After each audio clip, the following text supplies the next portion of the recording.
Hey y'all, welcome back to my channel. It's Kionna Sharice, and today we're talking about some books.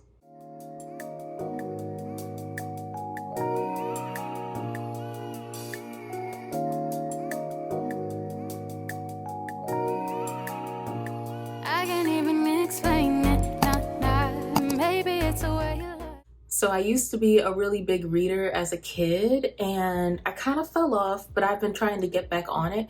I do actually really enjoy reading. It's just the whole slowing down and actually picking up the book. But I will say going to the bookstore is one of my favorite activities. We just gotta read the books, okay? Now, I don't know exactly what I would call this type of video. I'm gonna review some books that I've read recently. I'm not gonna go too deep because I don't wanna spoil the books, but that is an option that I could do if you want more of a analysis. But I haven't watched anybody else's because I just wanted to see what I come up with. But I will say my books that I go through, they're not necessarily going to be popular book talk. Am I a part of book talk in that I talk about books on TikTok sometimes? Sure, but I don't know what's new, popular, what's going on. It's really whatever catches my eye at the store. Or if I like an author, I'll read their new works as well. And I would show you the physical books, but I haven't unpacked those yet. I actually think I want some new bookcases, but I'm not sure. So first up is The Fervor by Alma Katsu. I do handy dandy notebook. I actually read this quite a while ago, but I wanted to include it in this roundup. Is this a roundup?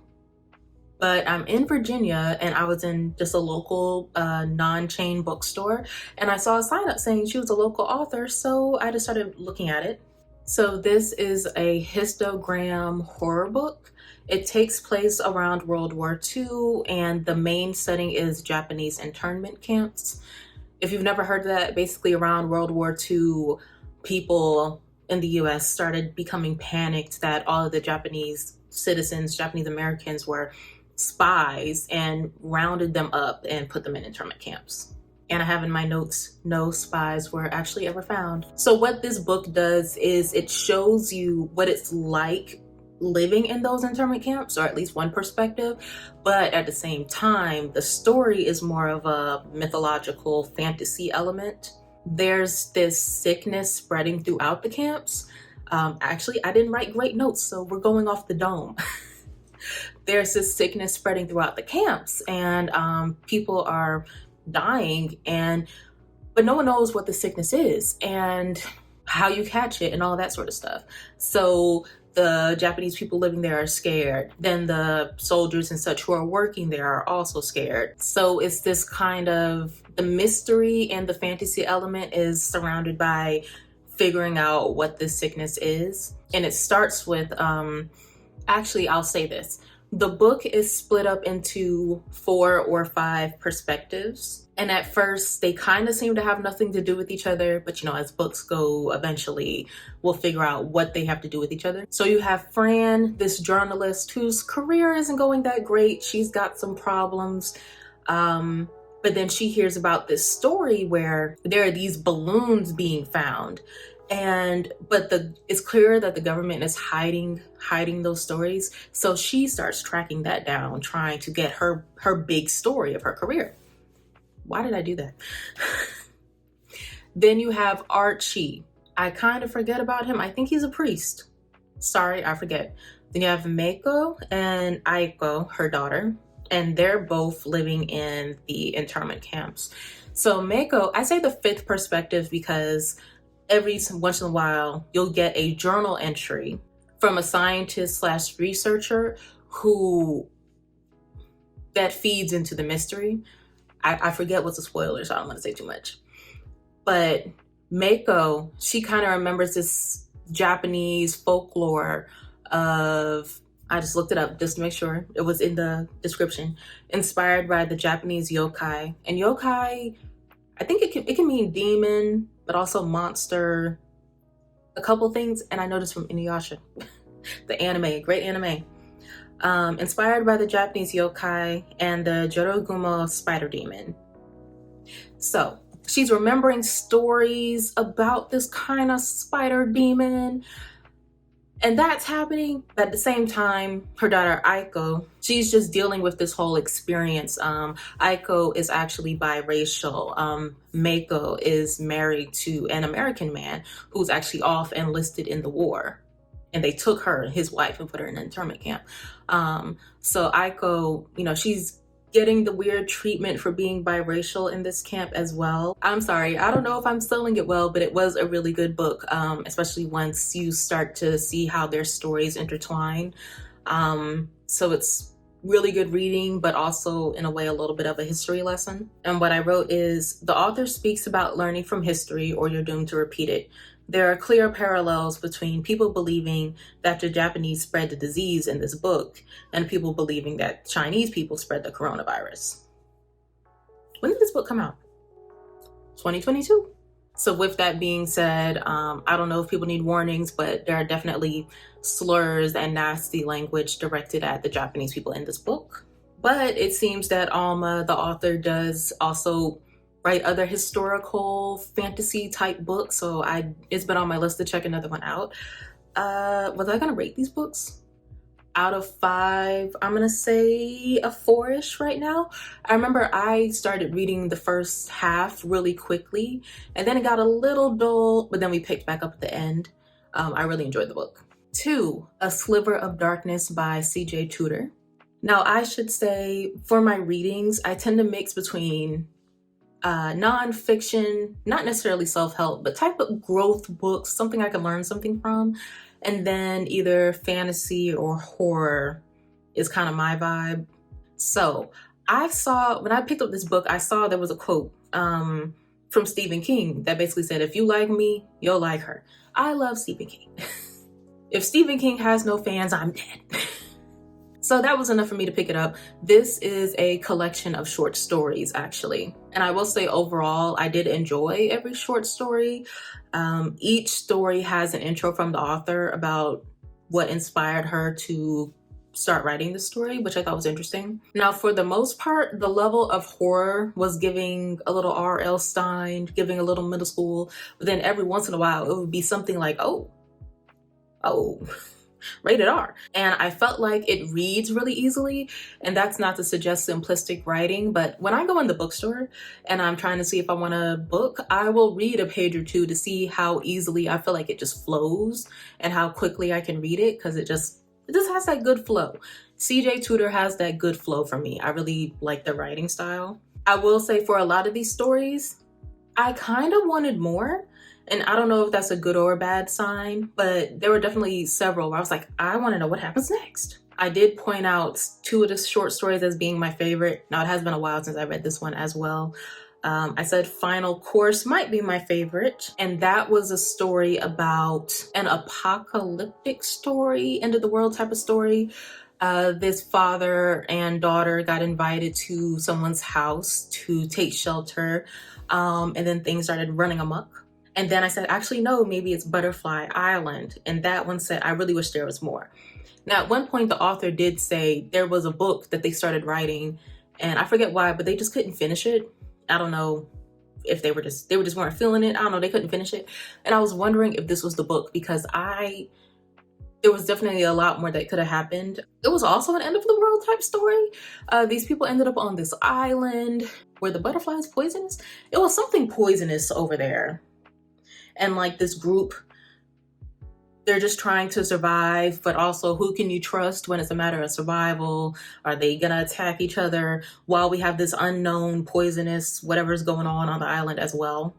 I liked a lot of stories in this book, but like I said,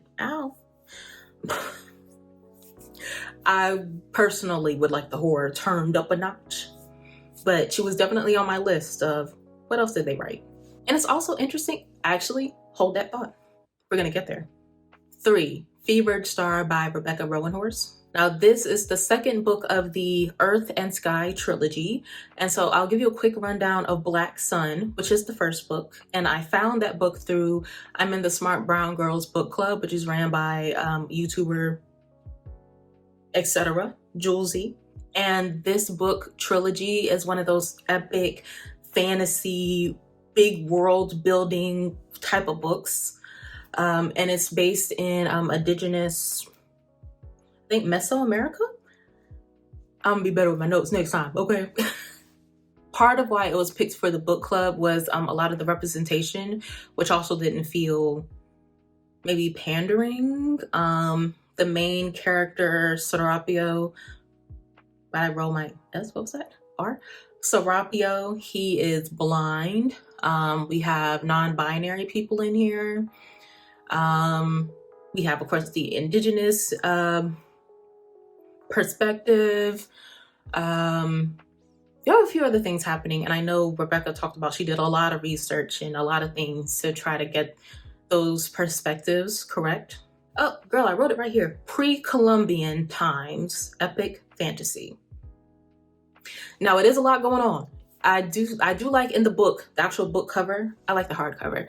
There are maps of the area, and she also has, there are different clans and stuff. So she has the clans and the names of the people. So you have something to refer to. If you're like, who is it? Where are they at? You can look at the map, you can look at the list. So that's helpful. So the first book changes both perspectives and a little bit of time as well. So you got to pay attention to what date it's saying at the beginning of the chapter, because you're getting Serapio growing up. He's like the main character, and he's part of the Crow clan, or clan of the Crow. You have Shiala, who is one of the Teak, which is a matriarchal society. They're one with the sea in a way. They call them sirens. And she also is bisexual, so there's that. She is also very free-spirited and sexually open. You have Narampa, who is in training or has been chosen to be the successor of the Sun Priest. And now the Sun Priest is the head of the Watchers, which is kind of this almost religious organization who is keeping order, but they're also a little messy too. But the Sun Priest, Watchers, and the Crow clan, enemies. I think those are the three main perspectives in Black Sun. So the whole book is really Serapio's journey to get from wherever he was at to get to the Sun Priest, and the book ends in a big battle. So the second book in the series, Fevered Star, is what happens after that battle. And it's definitely a genre change here. The first book was more epic, thrilling, mystery, what's going on. And this one is, what I think when I was looking this up, I saw second book syndrome, where kind of it really turns more into politics and things. So I said, for example, in Attack on Titan, where the first season is all about the Titans and stuff, but the second season, or is that the third one? One of them, you're really talking more about the military, the royalty, the kind of the background. And in this book, you're also following a few more perspectives. So it can feel like, it did feel kind of like a lot. As with most epic fantasies, there's even more to follow and catch on, and just remember whose side is who on, and what does this mean? So it's like, I don't want to spoil the first book if you've never read that one.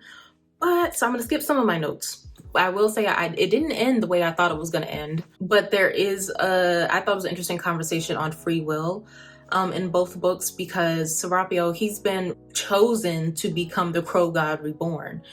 And throughout the books, you know, he is Serapio, but he also feels the will and the power of the Crow God in him. So it becomes like this question of, what does he actually want to do versus what has he always been told he has to do, versus what is the Crow God within him trying to push him to do. But then what is he like as a human? Does he even see himself as a human, or is he a god? This book, I don't know what to rate it, because on the one hand, it's definitely slower than the first book, and it's a lot of, I can tell it's a lot of building what we need to know to get to the third book. So it's a little slower, but it's still excellently written. So maybe a 3.5 out of 5. I wrestle with that, because like I said, it's still good. It's just not the same. I wasn't sure how many books to put in this roundup. I wasn't sure how long I was going to talk. So y'all give me some feedback on that and how I'm doing with this type of stuff. You let me know. I think 4. Everyone in My Family Has Killed Someone by Benjamin Steven. Loved it. Loved it. Okay. So I'm in my detective era. I'm liking detective movies and books. The Poirot by series, Detective Poirot. I'm not French. From the Agatha Christie books, those movies coming out, love those. The guy, I forget his name, from the Knives Out series, loving those. I'm into detective stuff. And this, I felt like, was an interesting take on the genre. So the narrator, Ernest, he is writing the book. Like, you're reading the book like the main character is the one who has written it, okay? And basically, he's an author, but not a great one. He writes your kind of for dummy type of books and simple books, or 10 steps to this books, those type of things. But he's into detective stuff. So in somewhere near the beginning, he writes down the rules of detective novels. I wish I had the book here to show you, but I don't know if it was brought up like when in the 40s. It's not like a real list, but like what makes a good detective novel. Things like it can't be the twin who did it, or something magical, something unexplainable. It can't be a character that just got brought up in the last 5 pages. It really needs to be something where if you're paying attention, you might have could have figured it out on your own. And it's like a list of rules. And it's like, it's really funny. It's funny and it's a mystery. Because on the one hand, he's very blunt. He's like, look, on page 85, someone gonna die. Okay?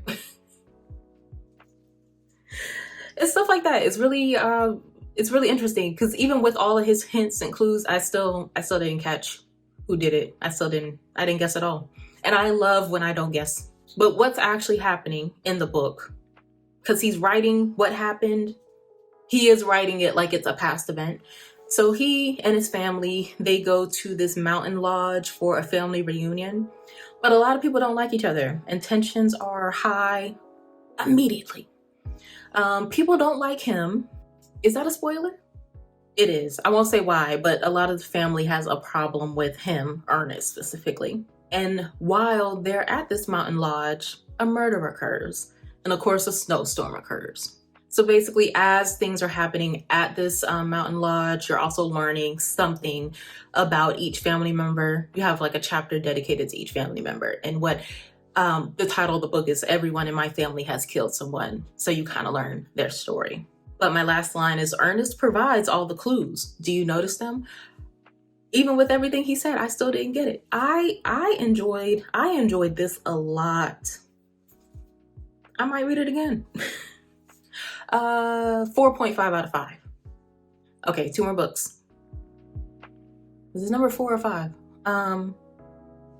Please Join Us by Catherine McKenzie. Didn't love this. So you have your main character, Nicole, who is a lawyer. And the book starts off with telling you one event and then kind of working your way. You start with the event, then you go back in time and work your way up to the event. That sort of thing. And then a little bit after. So the book starts with Nicole being called over to an apartment at night to help cover up a crime. So as soon as, that's all we kind of know is a crime. And then we switch to Nicole first hearing about this group called Panthera Leo.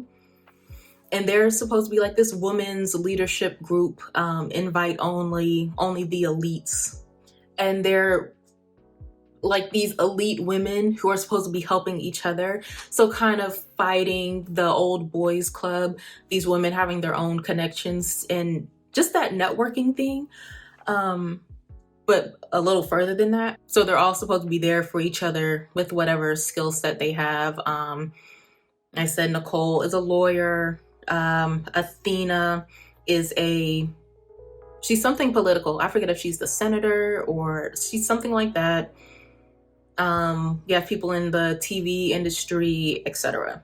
But like I said, it's invite only.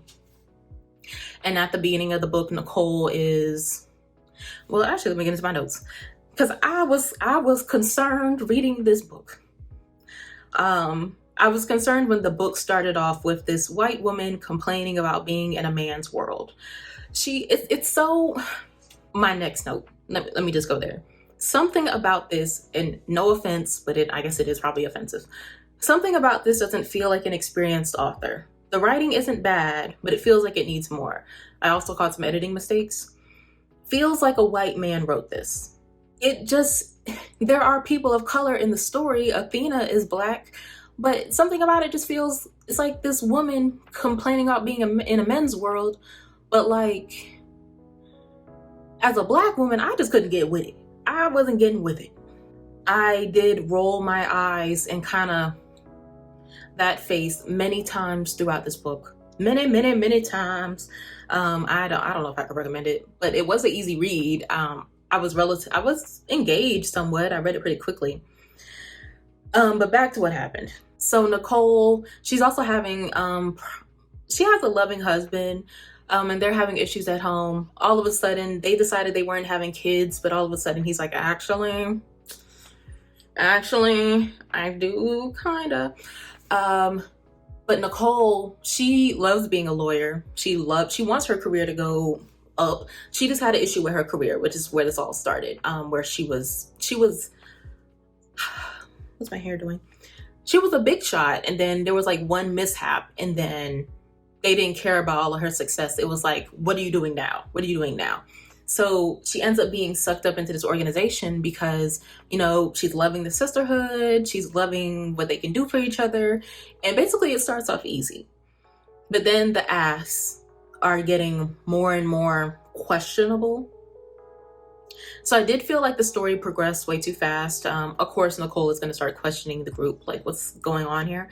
But I feel like she did that like so quick. I felt like we just joined it, and now we haven't, like, wouldn't it be a few months? I don't know. It felt too quick. And then it feels like as soon as she's questioning the group, the book's over. Like just a couple pages later, the book's over. Not literally, but it's just, I don't know.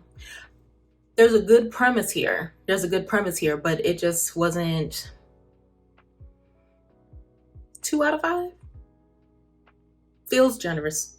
And finally, I think number 6, The Chalk Man by C.J. Tudor. You know how I said I like to check out, if I like an author, I'll check out another one of their books. I did pick this one up. And what I was going to say earlier about her is it's interesting because she's clearly, I'm so sorry, but I keep forgetting the difference between England, Britain, London. She's over there somewhere. So you kind of have heard that type of slang and describing those areas. So it's just interesting. So before I tell you what it's about, I don't know if it's really an issue, but it feels too much like Stephen King. It feels like, I feel like Stephen King could have wrote this.